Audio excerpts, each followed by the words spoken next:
ഒരു മുറി മാത്രം തുറക്കാതെ വയ്ക്കാം ഞാൻ അതിഗൂഢമെന്നോടെ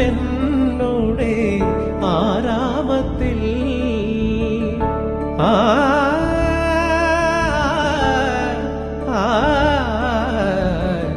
ഒരു മുറി മാത്രം തുറക്കാതെ വയ്ക്കാം ഞാൻ അതിഗൂഢമെന്നോടെ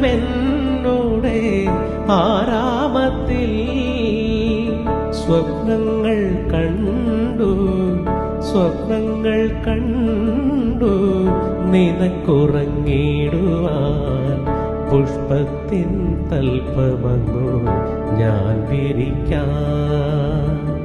ഒരു പുഷ്പം മാത്രമെൻ പൂങ്കുലയിൽ നിർത്താം ഞാൻ ഒടുവിൽ നീ എത്തുമ്പോൾ ചൂടിക്കുവാൻ.